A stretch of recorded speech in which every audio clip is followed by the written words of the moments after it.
Hello વિદ્યાર્થી મિત્રો, સ્વાગત છે આપ સર્વની એક જ માત્ર યુટ્યુબ ચેનલ આરએફની મોજમાં તફાની મોજમાં. ચેનલ પર પહેલી વાર પધાર્યા હોય તો એક જ વિનંતી છે, ચેનલને સબસ્ક્રાઈબ ના કરતા પરંતુ વિડીયો ગમે તો સબસ્ક્રાઈબ કરી દેજો. તો લેટ સ્ટાર્ટ. ધોરણ 8 સામાજિક વિજ્ઞાન પાઠ નંબર 2 ભારતમાં બ્રિટિશ શાસન. આગળના પાઠનું સ્વાધ્યાય સોલ્યુશન પણ આપણે મૂકી ગયા છીએ. એ વિડીયો જોવાના બાકી હોય તો લિંક નીચે ડિસ્ક્રિપ્શનના અંદર આપેલી છે, ત્યાંથી તમે જોઈ શકો છો. અને આ વિડીયોની પીડીએફ પણ આપણા ડિસ્ક્રિપ્શનના અંદર વેબસાઇટની લિંક આપેલી છે, ત્યાંથી તમે મેળવી શકો. ઓકે, તો લેટ સ્ટાર્ટ. શરૂ કરીશું આપણે સ્વાધ્યાય સોલ્યુશન પાઠ નંબર 2 ભારતમાં બ્રિટિશ શાસન. જોઈએ તો પહેલું પ્રશ્ન છે, નીચેના પ્રશ્નોના ઉત્તર એક એક વાક્યમાં લખવાના છે. પહેલો પ્રશ્ન છે, મીર જાફરને હટાવીને અંગ્રેજોએ કોને બંગાળનો નવાબ બનાવ્યો? જવાબ જોઈએ, મીર જાફરને હટાવીને અંગ્રેજોએ મીર કાસિમને બંગાળનો નવાબ બનાવ્યો.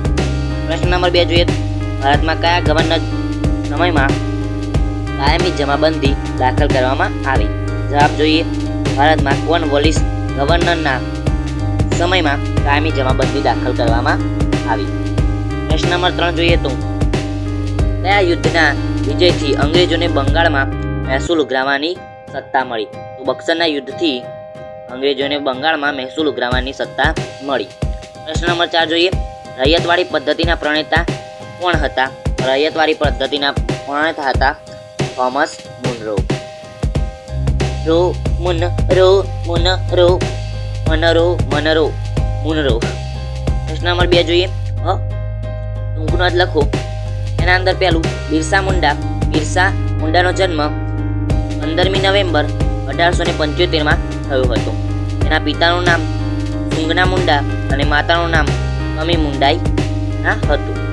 આગળ જોઈએ તો બિરસાનું બચપણ ઘેટા બકરા ચરાવવામાં, વાંસળી વગાડવામાં અને અખાડાની રમતોમાં પસાર થયું હતું. કુટુંબની ગરીબીના કારણે બિરસા મુંડાનું બચપણ પિતા સાથે સતત એકથી બીજી જગ્યાએ સ્થળાંતરમાં વીત્યું. એટલે કે જે જનજાતિઓ સ્થળાંતર કરતી હોય છે, અને એના કારણે પણ બિરસા મુંડાનું જે બચપણ કહીએ એ સ્થળાંતરની અંદર વીત્યું. જો કે બિરસાએ સ્થાનિક મિશનરી શાળાઓમાં શિક્ષણ મેળવ્યું હતું. જે સ્થાનિક મિશનરી શાળા હોય એના અંદર શિક્ષણ મેળવી લીધેલું પોતાનું. તેણે બચપણમાં મુંડા લોકો અને દીકુઓ બહારથી આવેલા વચ્ચેના સંગ્રામની વાતો સાંભળી હતી. દીકુ એટલે જે બહારથી આવેલા હોય તે રહે, અને મુંડાઓ જે તે એની જાતિ હતી કહી શકીએ. તેણે જનોઈ ધારણ કરી હતી, કે જે જનોઈ હોય જે બ્રાહ્મણ લોકો, આઈ થિંક મારા ખ્યાલથી જનોઈ બ્રાહ્મણ લોકો એવું પહેરે છે.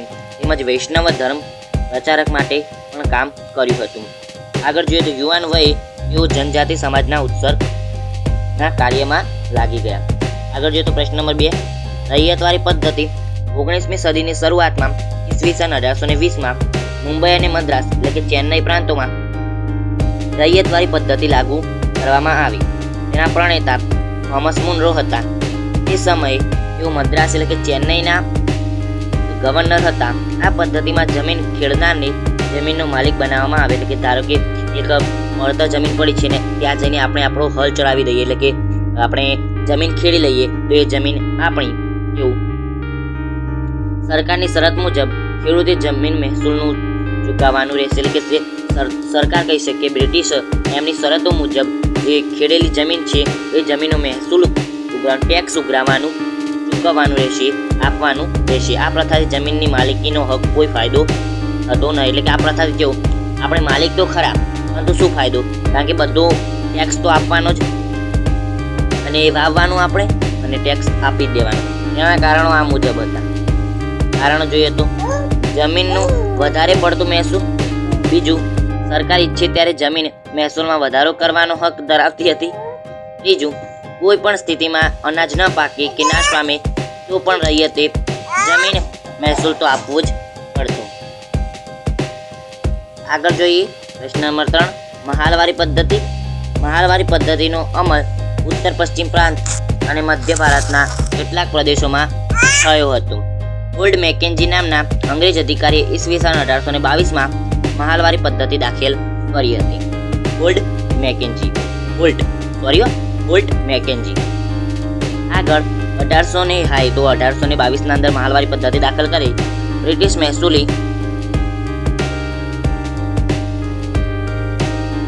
મહેસૂલી દફતર એટલે કે રેકર્ડમાં ગામ અથવા ગામના સમૂહ માટે મહાલ શબ્દ ઉપયોગ થતો હતો. ઓકે, એટલે તમને ખબર પડી જશે કે મહાલવારી પદ્ધતિ શા માટે કહેવાય.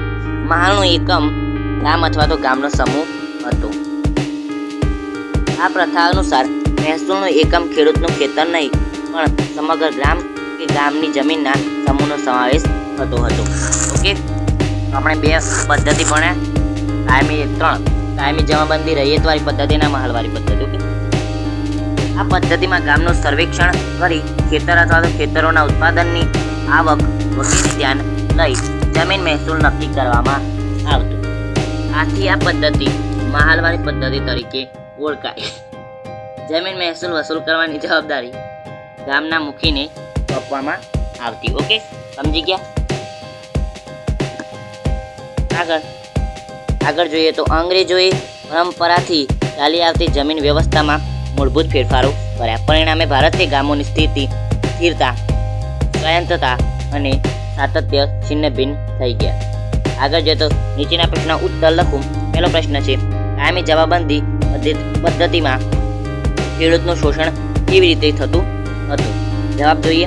કાયમી જવાબબંધી પદ્ધતિમાં ખેડૂતે નક્કી કરેલું મહેસૂલ જમીનદારને આપવું જ પડતું. જમીનદાર ખેડૂત પર જુલમ કરીને પણ મહેસૂલ વસૂલતો કરતો હતો.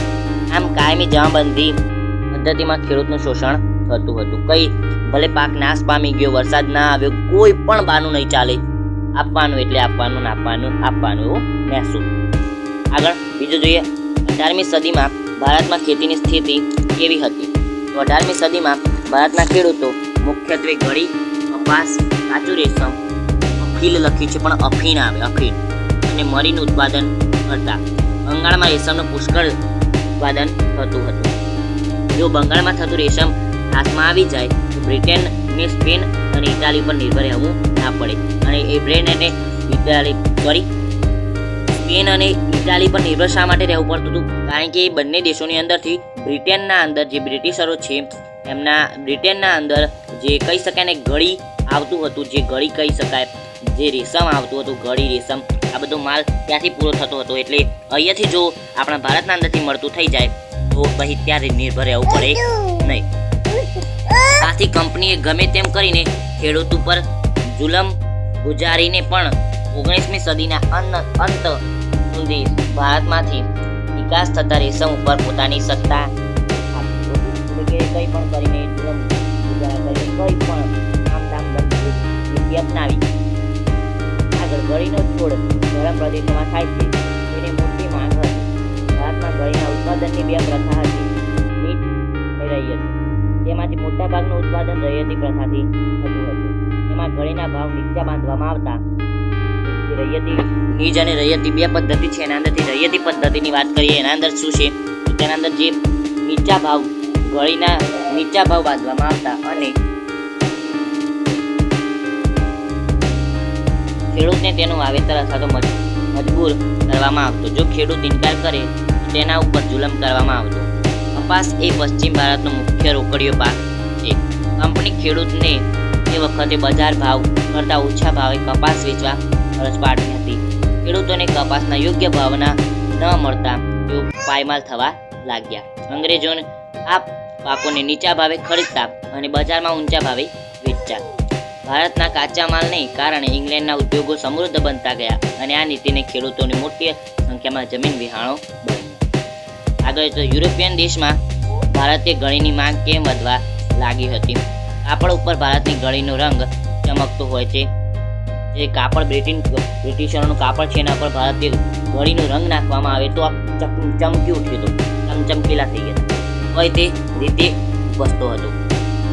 આવો રંગ અન્ય ગળીથી ઉપસતો ન હતો. ઈસવીસન ઉપસે પણ ક્યાંથી? પહેલાની જે અંતે ભારતના અંદર જે ઉત્પાદન થતું એ શુદ્ધ રીતે કોઈ પણ મિલાવટ વગરનું, એટલે સારું ઉત્પાદન થતું હતું. અત્યારે તો બધું ભેળસેળ થઈ ગયું. ઈસવીસન 1790 સુધી યુરોપિયન દેશો ગળીનો પુરવઠો કેરેબિયન દેશોમાંથી મેળવતા હતા, પરંતુ તેનું ઉત્પાદન ઘટવાથી ભારતીય ગળીની માંગ વધવા લાગી. ઓકે, કેરેબિયન દેશોના અંદરથી જે ગળીનો પુરવઠો મેળવતા હતા, પરંતુ ત્યાંથી કંઈક બન્યું હશે, ઉત્પાદન ઘટ્યું, એટલા કારણે પછી ભારત તરફ આવ્યા હુના. આગળ જોઈએ તો પ્રશ્ન નંબર 4, અંગ્રેજ શાસનમાં જનજાતિઓની પ્રવૃત્તિઓ વિશે જણાવો. કેટલાક જનજાતિ સમૂહ ખોરાક એકઠો કરી જીવન જીવતા હતા. જનજાતિ લોકો પશુપાલન સાથે સંકળાયેલા હતા. ઋતુ અનુસાર તેઓ ઘેટા બકરાનું કે ગાય ભેંસનું ધણ એટલે આખું ટોળું લઈને સ્થળાંતર કરતા. ખોડ જનજાતિના લોકો કાપડ વણવાનો, ચામડા કમાવાનો અને તેને રંગવાનો વ્યવસાય કરતા હતા. કેટલાક આદિવાસી સમૂહો સૂર્યનો તડકો જમીન પર પડે તે માટે જંગલોમાં વૃક્ષોની આડેધડથી કાપણી કરી તેમજ જમીન પર ઘાસ કાપીને ખેતી માટે જમીન ખુલ્લી કરતા. 19મી સદી પહેલા ઘણા જનજાતિઓના સમૂહ સ્થાયી ખેતી કરવા લાગ્યા હતા. આથી તેમણે જમીનના અધિકારીઓ પણ મળ્યા હતા. ઓકે, આગળ જોઈએ તો પ્રશ્ન નંબર 3 છે. નીચે આપેલ વિકલ્પોમાંથી સાચો વિકલ્પ શોધી લખો. ઉત્તર લખો. ઓકે, પહેલો પ્રશ્ન છે, ભારતમાં ઘડી ઉત્પાદનની કેટલી પ્રથા હતી? જવાબ આવશે 2 પ્રથા હતી. બી વિકલ્પ, બધાની અંદર બી વિકલ્પ છે. ઈસવીસન 1820માં કયા 2 પ્રાંતોમાં રૈયતવાડી પદ્ધતિ લાગુ કરવામાં આવી? મુંબઈ અને મદ્રાસ. અને મદ્રાસનું બીજું નામ ચેન્નઈ સુપર કિંગની અત્યારે તો આઈપીએલ હમણાં ચાલુ છે. હું વિડીયો બનાવું છું ત્યારે આઈપીએલ ચાલુ છે, પણ હવે વધી ગઈ હશે. હવે તો T20 વર્લ્ડ કપ ચાલુ થશે. વર્લ્ડ કપ જીતેગા ભાઈ જીતેગા, ઇન્ડિયા જીતેગા, જીતેગા ભાઈ જીતેગા, ઇન્ડિયા જીતેગા. અને મિત્રો, એક તમને પ્રશ્ન છે કે તમારા ખ્યાલથી આખા વર્લ્ડ કપની અંદર સ્ટ્રોંગેસ્ટ અત્યારે ટીમ કઈ છે? સ્ટ્રોંગેસ્ટ કઈ શકાય એટલે કે સારી એવી ટીમ કઈ છે, જે મજબૂત ટીમ કહી શકાય, એ કઈ છે? મને કમેન્ટના અંદર કહેજો. ઝારખંડ રાજ્યમાં હજારીબાગ આસપાસ કયા આદિવાસીઓનો સમૂહ રહેતો હતો? જવાબ આવશે કોલ. મિત્રો, આપ પીડીએફ મેળવવા માંગતા હોય તો નીચે વોટ્સઅપ ગ્રુપ, ટેલિગ્રામ ગ્રુપ અને વેબસાઇટ લિંક આપેલી છે. આ 3 જગ્યાએથી તમે પીડીએફ ડાઉનલોડ કરી શકો છો. પ્રશ્ન નંબર 4, આદિવાસીઓ કોના નેતૃત્વમાં મુંડા રાજ સ્થાપિત કરવા ઈચ્છતા હતા? જવાબ આવશે ઠક્કર બાપાના. થેન્ક્સ ફોર વોચિંગ મિત્રો. ફરી મળીશું આવતા વિડીયોમાં. આવા વિડીયો જોવા માટે આપણી ચેનલને સબસ્ક્રાઇબ કરવાનું ભૂલતા નહીં મિત્રો. આશા કરું છું કે તમે સબસ્ક્રાઇબ કરી દીધી હશે. અને પીડીએફ મેળવવા મેં કીધું તેમ વોટ્સઅપ, ટેલિગ્રામ અને વેબસાઇટ પર જોઈન થઈ જાઓ. બધી જ પીડીએફો મળશે. જે વિડીયો આપણી ચેનલ પર મૂકવામાં આવશે એની પીડીએફ તમને આ 3 જગ્યાથી મળી રહેશે. ઓકે, તો કેવું લાગ્યું સ્વાધ્યાય સોલ્યુશન એ મને કમેન્ટના અંદર કહેજો, તો જેથી મને પણ ખબર પડે કે વિદ્યાર્થીઓને ગમે છે કે નહીં. અને જો કંઈ પીડીએફના અંદર સુધારો કરવાની જરૂર હોય, આ ડિઝાઇન આસપાસની છે એ તમને એવું લાગ્યું હોય કે કંઈક અલગ ડિઝાઇન કરો તો પણ કહેજો, હું કરીશ. અને આ રંગના અંદર થોડું બ્લેક બેકગ્રાઉન્ડ છે એની જગ્યાએ વ્હાઇટ રાખવું હોય અથવા તો અન્ય કોઈ બેકગ્રાઉન્ડ રાખવું હોય તો પણ મને કહેજો. કુલ મિલાઈને જો કંઈ સુધારો કે કંઈ અથવા તો તમને ગમે તેવી વસ્તુ કરવાનું હશે તો હું તમને ગમે તેવી વસ્તુ કરી દઈશ. Okay, thanks for watching. ફરી મળીશું આવતા વિડીયોમાં. ત્યાં સુધી વોચ કરો. ચેનલને સબસ્ક્રાઇબ ના કરી હોય તો સબસ્ક્રાઇબ કરી દેજો. આવજો, દાદા, good bye, take care, love you all.